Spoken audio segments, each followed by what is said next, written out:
ఇట్లా చాలా లెటర్లు. ఇది చంద్రబాబు నాయుడు గారు స్వయంగా రాసిన లెటర్.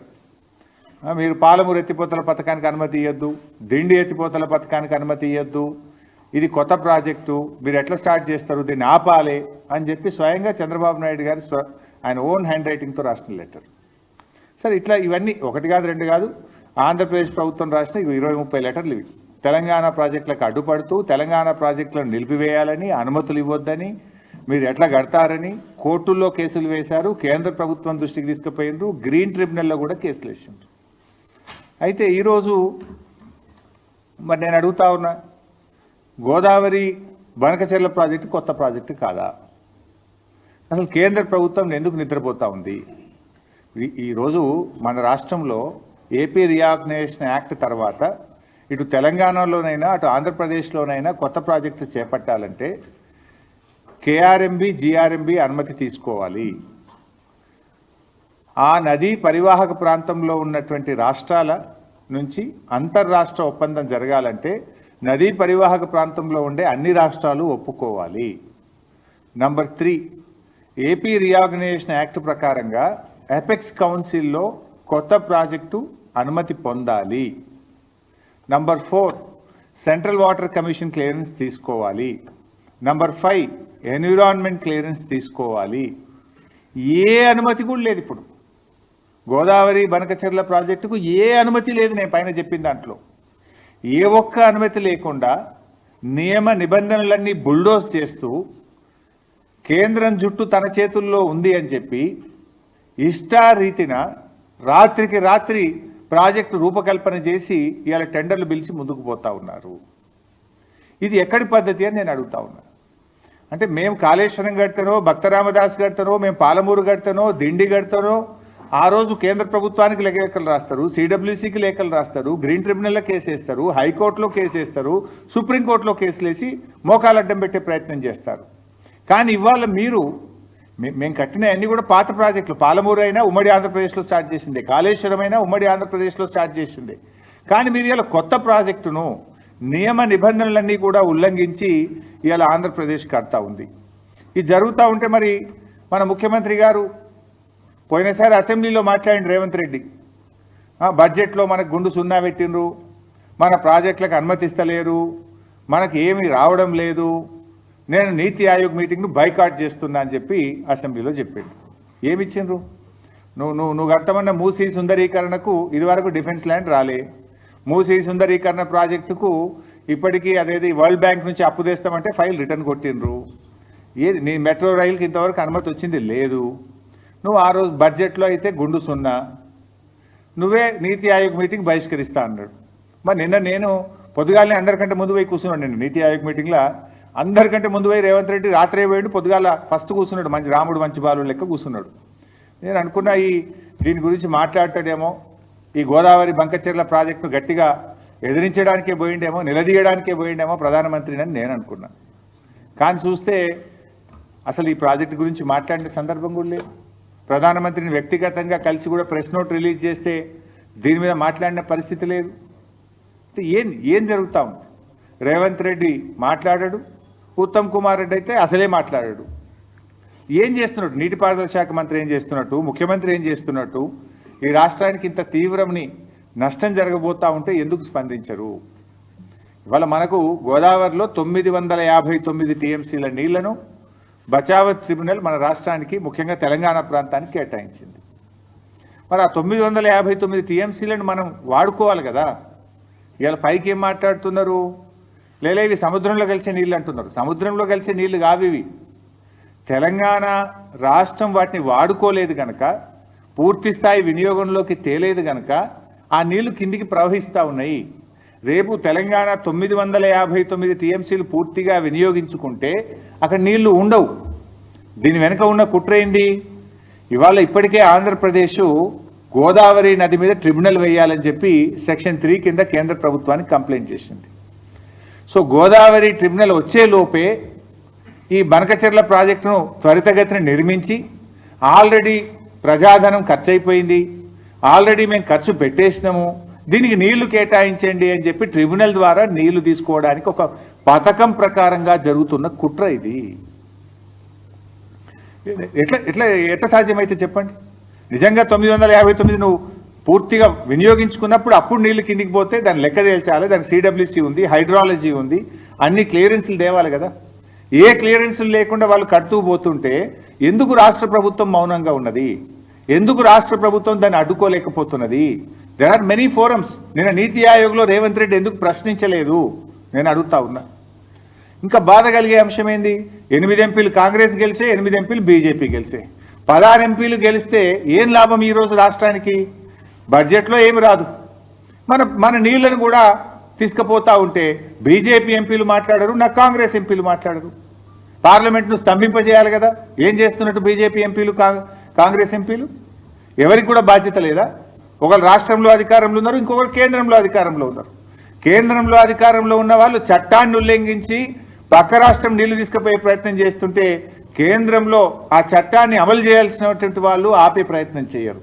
రాష్ట్రంలో అధికారంలో ఉన్న పార్టీ కానీ 8 ఎంపీలు కానీ ఇవాళ దాని మీద ఏ పోరాటం అయితే చేయాలనో, లీగల్గా కావచ్చు, చట్టపరంగా కావచ్చు, లేదా ప్రభుత్వ పరంగా కావచ్చు, లేదా ప్రజా పోరాటం కావచ్చు, దేనికి కూడా పట్టించుకోకుండా నిమ్మకు నీరెత్తినట్టుగా రాష్ట్రంలో ఉన్న కాంగ్రెస్ పార్టీ, కాంగ్రెస్ ప్రభుత్వం ఈరోజు మొద్దు నిద్రపోతున్నటువంటి పరిస్థితి ఉన్నది.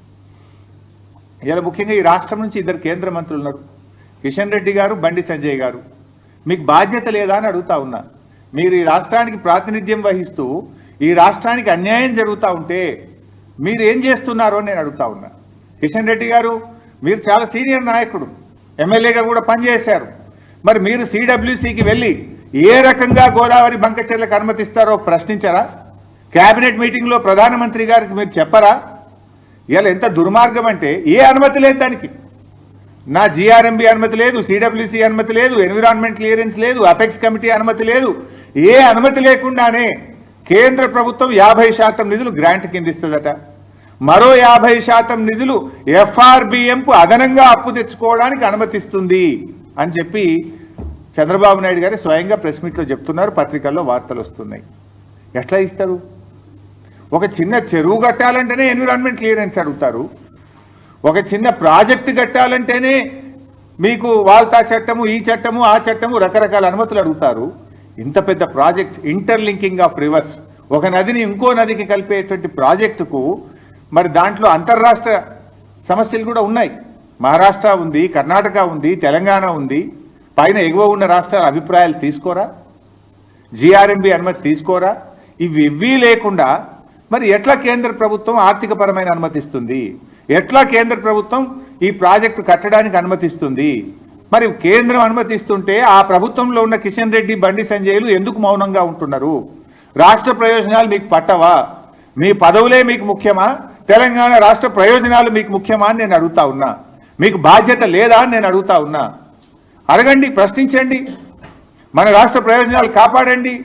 అవసరమైతే కిషన్ రెడ్డి గారు ఆల్ పార్టీ డెలిగేషన్ లీడ్ చేయండి, మేమందరం వస్తాం ప్రధానమంత్రి గారి దగ్గరికి. ఈ రాష్ట్రం నుంచి కేంద్ర కేబినెట్ మంత్రిగా ఉన్న కిషన్ రెడ్డి గారు అన్ని పార్టీలను తీసుకుపోయి తెలంగాణ ప్రయోజనాలు కాపాడవలసిన బాధ్యత మీ మీద ఉన్నది. పదవిలో ఉండడం ముఖ్యం కాదు, ప్రజల ప్రయోజనాలు ముఖ్యం. ప్రజల యొక్క, ఈ రాష్ట్రం యొక్క ప్రయోజనాలు మీరు కాపాడలేకపోతే ఆ పదవిలో ఉండే అర్హత కూడా మీకు లేదు అని చెప్పి నేను మనవి చేస్తా ఉన్నా.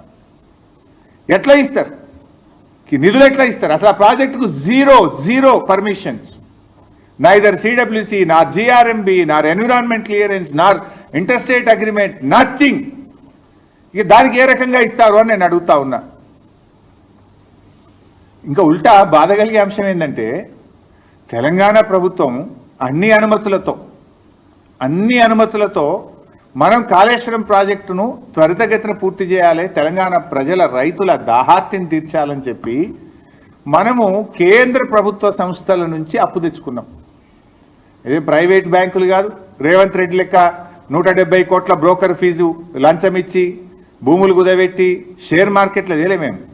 కేంద్ర ప్రభుత్వ సంస్థ ఆర్ఈసి, పిఎఫ్సి దగ్గర మనం అప్పు తెచ్చినాం.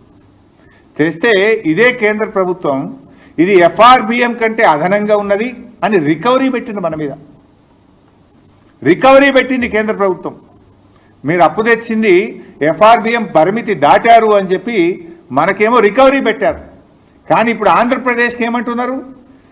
మీకు 40,000 కోట్లు గ్రాంట్గా ఇస్తాం, ఇంకో 40,000 కోట్లు అదనంగా అప్పు తెచ్చుకోవడానికి ఎఫ్ఆర్బిఎం పరిమితులు దాటి కూడా మీకు పర్మిషన్ ఇస్తాం. అంటే ఆంధ్రప్రదేశ్కో నీతి, తెలంగాణకో నీతి? ఏం మేము భారతదేశంలో భాగంగా కాదా? మరి భారతదేశ అభివృద్ధిలో తెలంగాణ భాగస్వామ్యం లేదా? ఎందుకు తెలంగాణ పట్ల బీజేపీకి ఇంత కక్ష అని నేను అడుగుతా ఉన్నా. ఎందుకు బీజేపీ తెలంగాణ మీద పగబట్టింది అని నేను అడుగుతా ఉన్నా. ఇవాళ మీరు పోలవరం జాతీయ ప్రాజెక్ట్ ఇచ్చారు ఆంధ్రప్రదేశ్కు, సంతోషం, వి వెల్కమ్. మాకేం జలసీ లేదు. మాకెందుకు జాతీయ ప్రాజెక్ట్ ఇవ్వరు? మా పాలమూరు ఎత్తిపోతల పథకానికి ఎందుకు ఇవ్వరు? మా కాళేశ్వరంకి ఎందుకు ఇవ్వరు? మా సీతారామ ప్రాజెక్టుకి ఎందుకు ఇవ్వరు? ఆంధ్రప్రదేశ్కి ఆల్రెడీ పోలవరం జాతీయ ప్రాజెక్ట్ ఇచ్చారు. ఇప్పుడు రెండవది గోదావరి బండ్కచెర్లకు కూడా 80,000 కోట్ల రూపాయలు ఇస్తామంటున్నారు.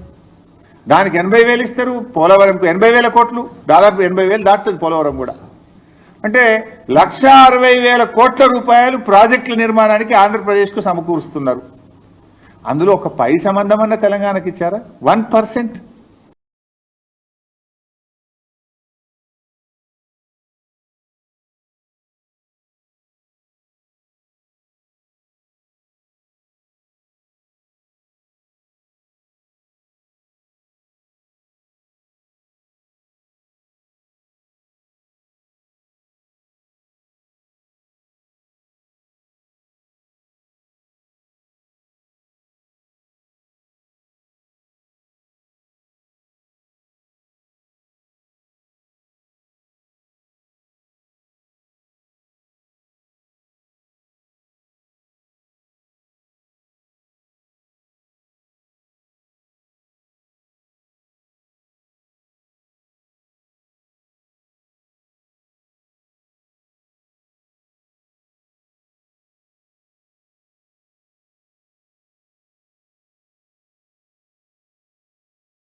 అంటే 1,60,000 కోట్ల రూపాయలు ప్రాజెక్టుల నిర్మాణానికి ఆంధ్రప్రదేశ్కు సమకూరుస్తున్నారు.